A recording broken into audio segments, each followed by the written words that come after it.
No headshots. No headshots. No headshots. No headshots.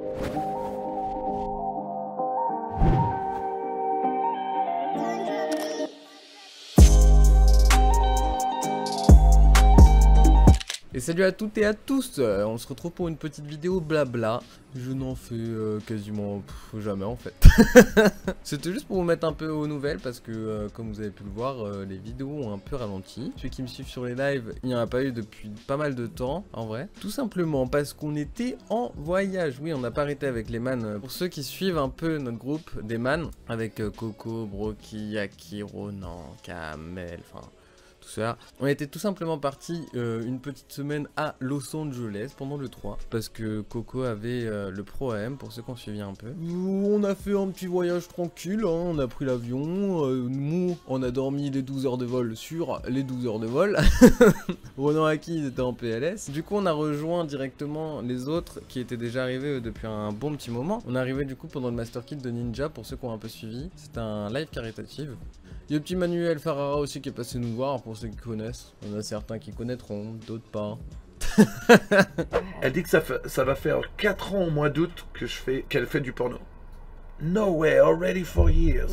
Ceci dit, après la fin du Master Kill, Ninja, très friendly, on est resté un peu avec, on a regardé un match de NBA, je ne saurais plus vous dire lequel match on a regardé. Le lendemain, Mandy Loup-Garou, pour ceux qui ont suivi, c'était assez cool, peut-être un peu long, on a peut-être, après c'était un peu fait à l'arrache, de base on devait faire des jeux de société, un peu sur la plage, etc.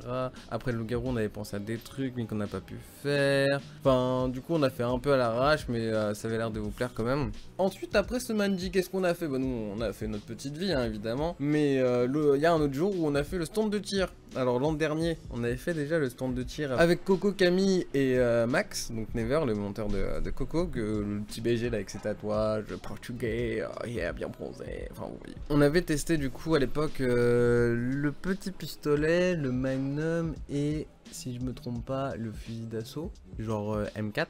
Et cette année du coup bah il y a beaucoup de personnes qui avaient pas tiré, du genre Inaidus, monteur de Coco, Broky, Ronan, Mel, Elise, Aki. Du coup c'était assez sympa parce qu'on a pu partager un peu notre connaissance sur notre première expérience, on a pu les rassurer, on a pu les aider pour comment tenir l'arme, etc. Enfin même s'il y a eu les consignes juste avant, parfois tu les oublies sur le moment parce que bah tu paniques, parce qu'en vrai genre tirer avec une vraie arme c'est pas pareil que tirer avec un paintball ou un airsoft, hein, ça n'a rien à voir.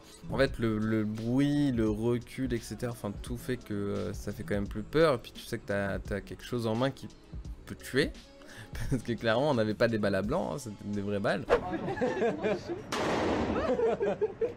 Du coup cette année on a testé, on a retesté le pistolet et le Magnum, la M4 Max la reprise, et après on a testé une nouvelle arme, c'était la M1 Garand. Alors la M1 Garand les gars, c'est quelque chose, la balle elle fait ça. Vraiment je vous mens pas, la balle fait ça hein. Et je veux peut-être pas assez grande là dans mes doigts, hein. C'est peut-être plus grand. Très impressionnant en vrai l'arme. Elle est super grande.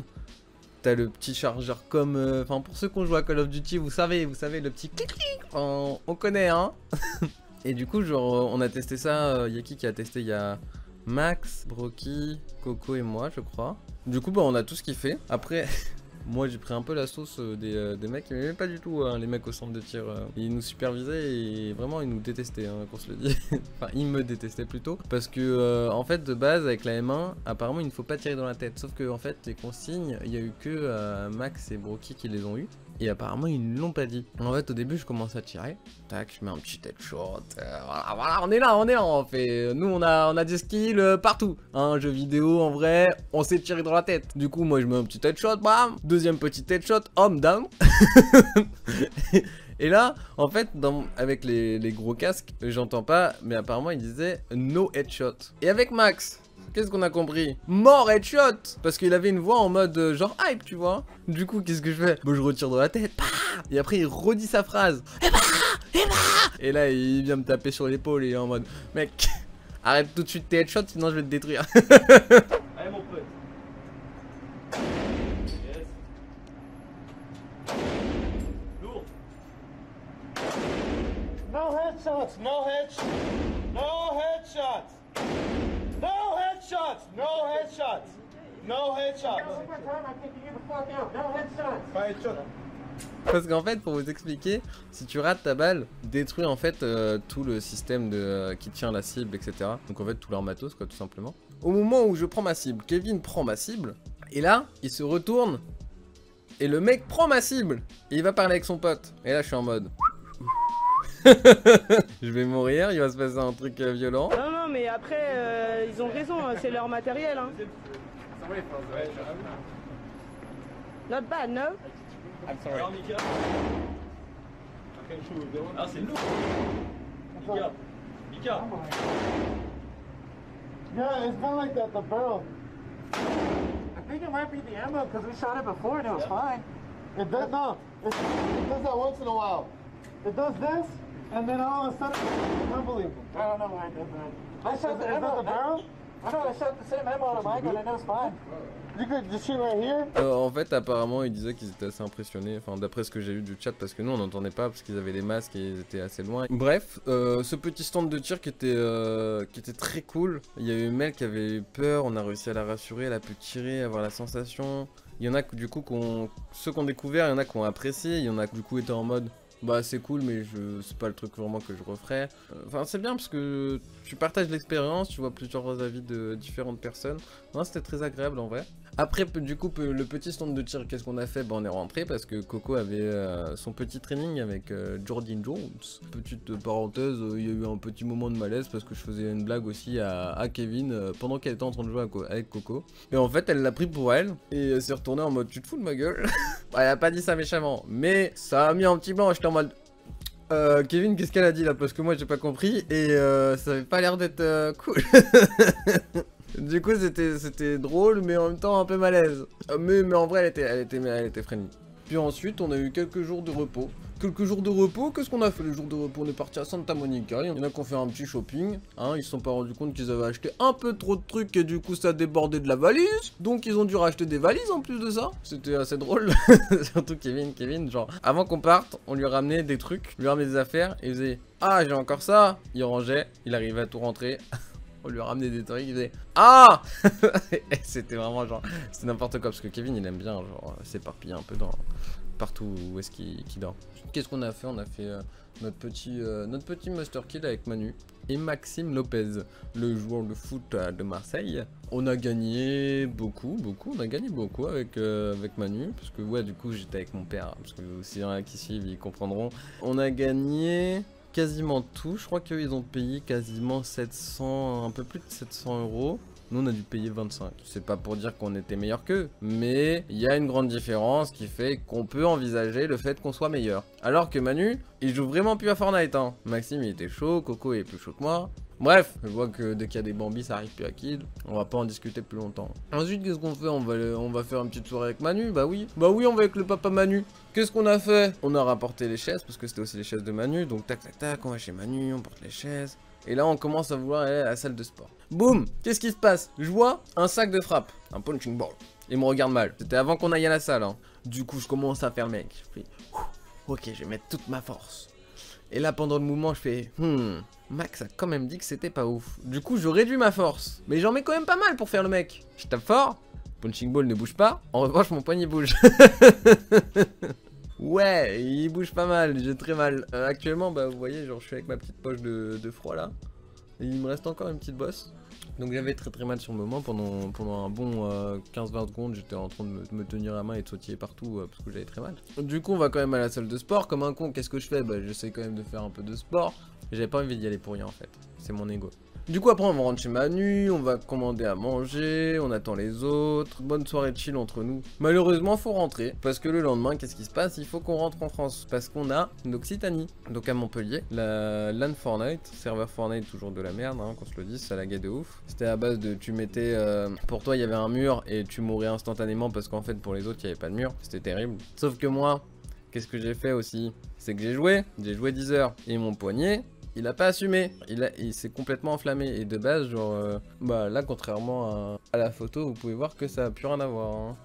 Mais de base, les 10 heures, vraiment, mon poignet, il m'en voulait. En fait, sur les derniers matchs, pour vous dire, genre, je n'essayais même pas d'edit ou de faire des gros moves parce que, en fait, je voulais pas abandonner Ronan et malheureusement, en fait, ces 10 heures ne fait peut-être qu'empirer mon poignet sur le moment. Du coup, le lendemain, je laisse ma place à Kevin. Je passe derrière l'écran aux côtés de Coco et Aki pour leur donner, vous savez, les petits détails en mode ah, lui, il a du shield, lui, il stack déjà ça, partagez-vous. Ah, il faut des balles de petits pistolets parce que je l'utilise pas. Après, qu'est-ce qui se passe? Il y a un call Buffalo Grill, ok? On commence à rentrer à l'hôtel et de base, il y a la finale G2 Liquid sur CS. Donc je suis pas non plus la scène CS, mais je kiffe CS, donc ça aurait été cool de suivre. Mais il y a le call Buffalo Grill, tu vois, genre tu te dis bon, le call Buffalo Grill quand même plus important, tu vas avec la famille, hop, tu fais ton petit repas, c'est le dernier, après vous allez rentrer.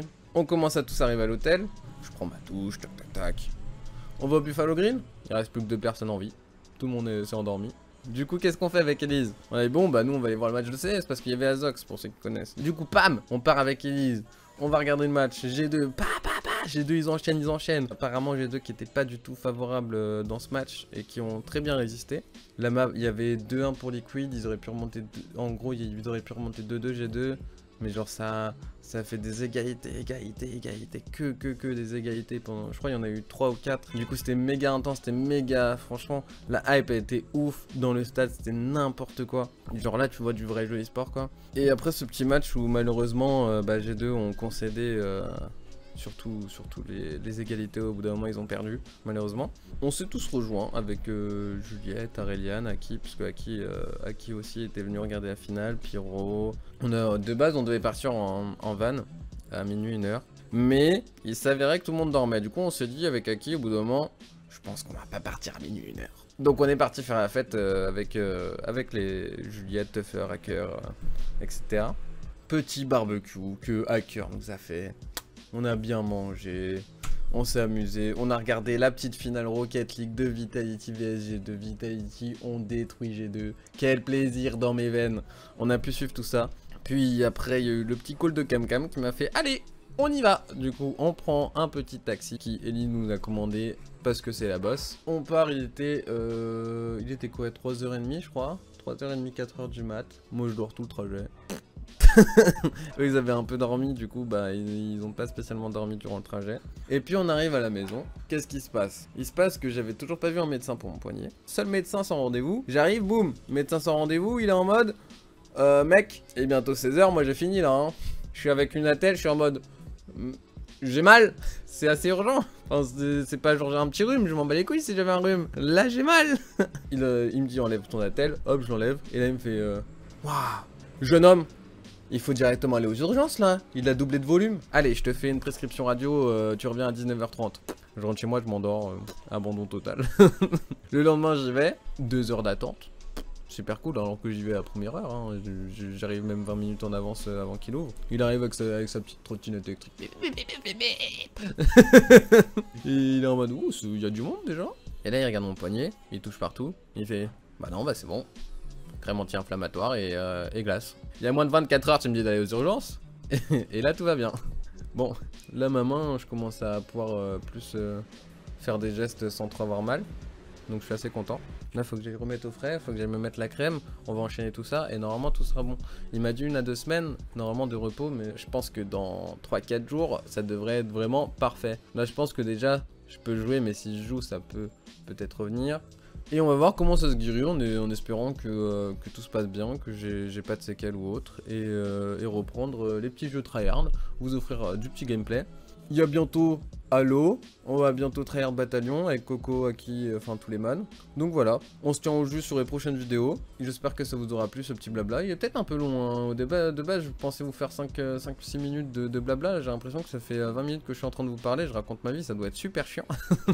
Mais voilà, vous avez connu mon petit séjour pour ceux qui voulaient savoir. Et puis à mes prochains lives, n'hésitez pas à venir. Twitch.tv/Mikalo. Suivez-moi sur tous les réseaux aussi. Et que dire de plus, hein. Code créateur Mikalo et bonne journée à tous. Bye.